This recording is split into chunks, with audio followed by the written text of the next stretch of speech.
You wanted the best. You've got the best podcast. The hottest podcast in the world. The Chris Voss Show, the preeminent podcast with guests so smart you may experience serious brain bleed. The CEOs, authors, thought leaders, visionaries, and motivators. Get ready. Strap yourself in. Keep your hands, arms, and legs inside the vehicle at all times, because you're about to go on a monster education roller coaster with your brain. Now, here's your host, Chris Voss. Hi, folks. It's Voss here from thechrisvossshow.com. Well, there you go, ladies and gentlemen. When the Iron Lady sings it, that shrillness means the show has begun. Sometimes that just hits me, and it's like cold water being splashed into my face. On the Chris Voss Show, folks, for over 16 years, 2,000 episodes. We just hit our 16-year mark this August, right now, 2024. We're old. I don't know what that means. Technically, we're teenagers, right? So that means we can still have fun. Anyway, guys, refer the show to your family, friends, relatives. Go to goodreads.com/Chris Voss, LinkedIn.com/Chris Voss. Chris Voss, one of the TikTok and all those crazy places on the internet. As always, we have the Tom Clancy authors on the show. We've had everybody on the show, I think, from the Tom Clancy series is written for it, except for Tom Clancy himself. I don't know why. We keep trying to book him on the show, but he never returns their emails. But there must be a reason why.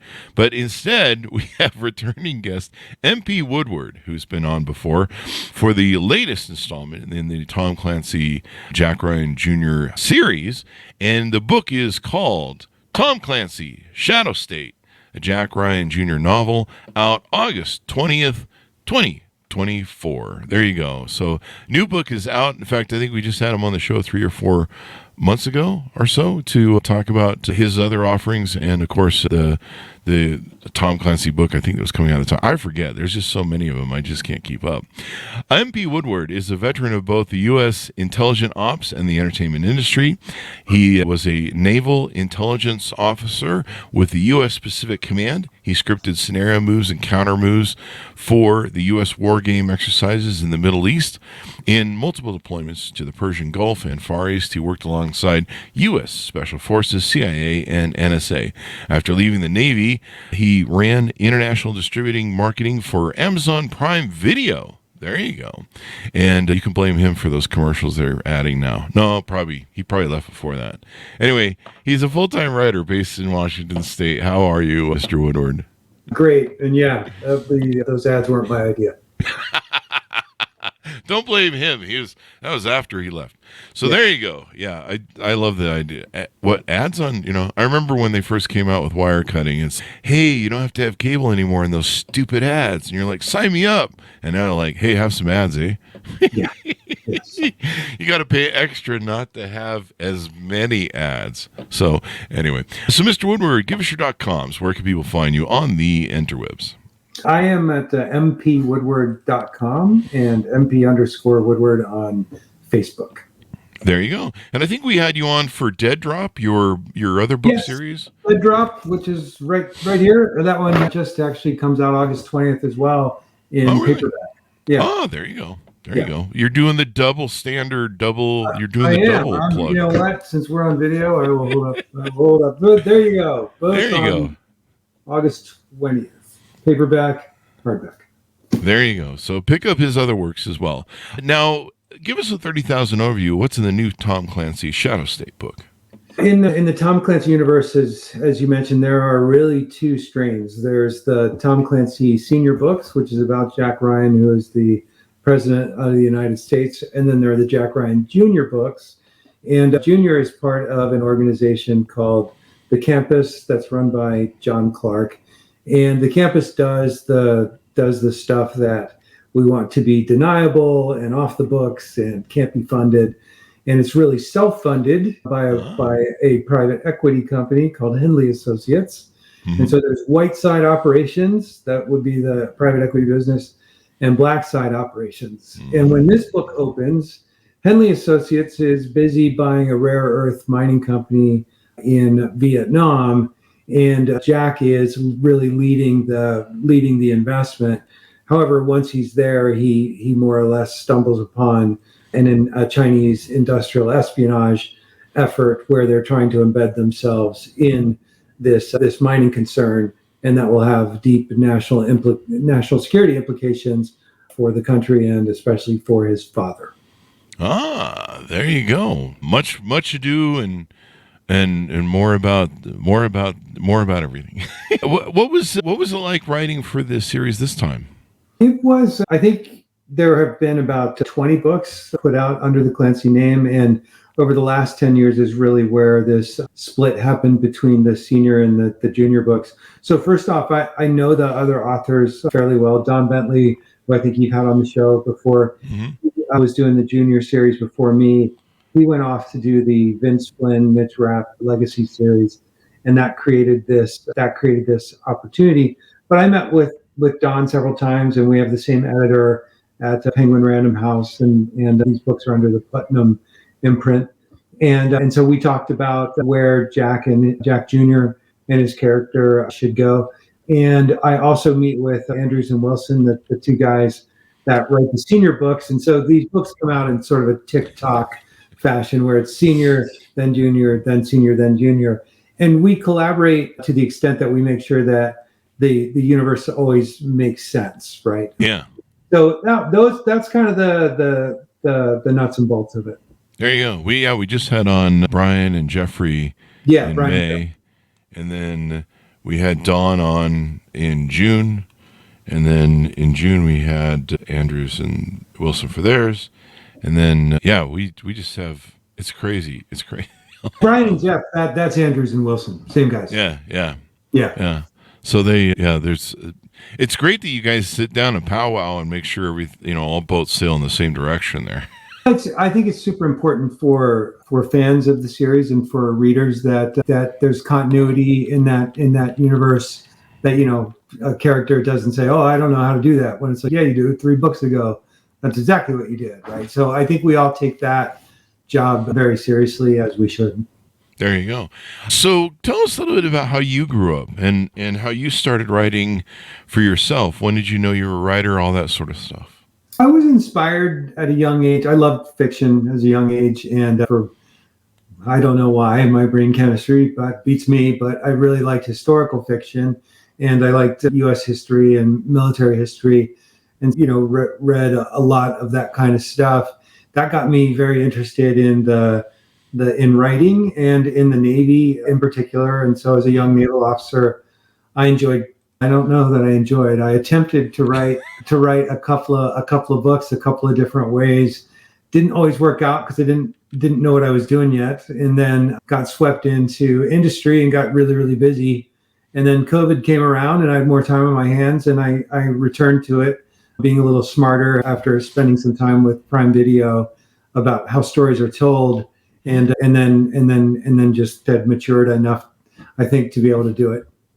Ah, there you go. When did you start writing your series? I think, is The Handler what you're known for, that series? Yeah, I wrote The Handler in 2020, late 2020, and it launched in 22, and then Dead Drop came out last year, 23, and I'm working on more of those at the same time that I'm doing the Clancy books. There you go. I know we had you on in May 9th, 2022 for The Handler. Mm-hmm. And then I think we missed a book in between. We had you on. No, I was here. Yeah, I was here for Dead Drop. Yeah, you were here for Dead Drop. I think The Handler has got a couple different covers, huh? Yes, it does. Very astute. They changed the cover from the hardback to the paperback.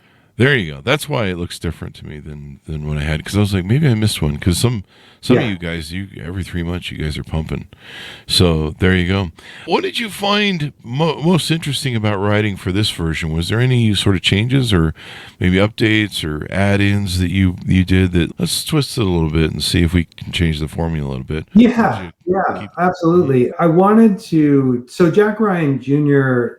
is this guy, son of the President of the United States, successful in his own right in this private equity business, but also works with the campus on dark operative kind of missions. And he's been trained by John Clark and Ding Chavez, etc.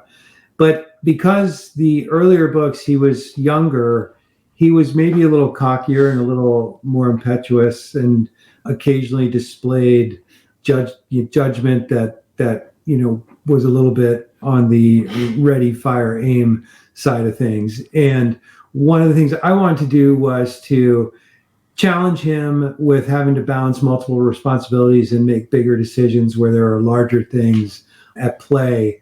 And his boss, John Clark, had been pushing him to do just that. So we get some of that in this story. I also wanted to create a legacy for John Clark, who, let's face it, he was in the Vietnam War, so he's getting to be pretty old. And I had him bring in a new recruit who is a SEAL Master Chief who got a raw deal as he was leaving the service. And I wanted to show Clark interconnecting to a veteran SEAL like himself and bringing someone in to help run the team going forward. There you go. What do you think find the series is so enduring with people? Why do you think they really love it so much? I think anytime you create a genre, which is what Tom Clancy really did back in the late 80s, early 90s, there hadn't been techno thrillers before that. I guess the closest thing I can think of is you might have some stuff that's really, really kind of far-fetched or fantastic, like a Clive Cussler kind of book. Or you might have something that's really science-based, say Michael Crichton. But Clancy he kept the technology authentic, and he also pulled back the curtains on the national security establishment to say, look, this is not only the technology that these folks use, but these are the ways that they make decisions or the way that they interact or consider things. And those technical aspects were all very correct. And I think that gave him worldwide fame. It created an audience that was hungry for more of that. There became many, many imitators, but because Jack Ryan himself as a character was also finely drawn as a good, honorable person, that I think people just want to return again and again to these stories. Mm-hmm. And anything new technology-wise or military-wise that maybe you brought into the book from, your experience of being in the military and some of the operations you were involved in? Yeah, I without doing any spoilers, but one of the big technologies in the book up front, as I mentioned, it involves rare earth minerals, and rare earth minerals are then further refined into magnets. Magnets are critical to generate an electric field. So in electric cars and other things. And in the book, there's a technical breakthrough that along with some other physical conversions helps to cancel out radar radio waves. Sort of the same way sound deadening works to counteract a sound wave to equal it out. That this is fictitious, but I have technology developed that effectively can turn other existing aircraft into stealth aircraft at a much leaner investment than say buying a new B-21 Raider bomber. Oh, and so that's and again, I don't want to give away any spoilers, but that's some of the technology that's involved up front and where the Chinese have targeted their industrial intelligence apparatus. There you go. I think you alluded a little bit to my next question. You guys often touch on geopolitical issues. How do you decide which current events to incorporate into the story? Or do you? Yeah. I very much do, because I think that's part of the Tom Clancy brand. They say there are those books that are ripped from the headlines, and then there are those books that predict the headlines. And I think readers want Clancy books to be closer to the latter. It's no great secret of the great power competition going on with China, and where I came from in tech, both at a Taiwanese company as well as in just broader tech. I saw a great deal of reliance on China in terms of the supply chain as well as specific materials. And given the fact that right now most big, heavy tech supply chains are looking for ways to decouple, that means to decouple from China. That means they're looking for other places to go where labor is relatively inexpensive, where there's plentiful minerals, materials, et cetera. And Vietnam is one of those obvious choices. So I thought it would be interesting to both play on the industrial espionage aspect of China, but also bring Vietnam in as a country with which the U.S. has a very complex history. Yeah, it's kind of interesting how things have really changed there. We do a lot of manufacturing and stuff there, and supply chain stuff there. Yeah. And you think back, I grew up, probably you, we remember Vietnam and that whole kerfuffle, and didn't make anybody really happy. Let's put it that way. I mean, think of our two of our largest trading partners are Japan and Germany, right? So it's not unprecedented that countries with, that we've gone to war with, that we turn around and can build a productive relationship in the future. Yeah, we did that with Japan technically after World War II. We actually went in and rebuilt them, which is kind of interesting how we did this. I think we kind of did or tried to do that with Iraq, and then eventually they're like, get out of our country. We're like, thanks, eh? So there you go. Lots of interesting things happening in the world. I mean, the Ukraine stuff is really interesting. What are your thoughts on the Ukraine thing? I think it's brilliant what they've done by opening up. Basically, Putin left the front door open to his country, figuring, I guess if we have them on their heels, they won't attack us, and we'll focus on all of our conscripts and all resources to the front line. And then the Ukrainians are like, sure, we'll just invade you too. I think it's quite brilliant. What do you think?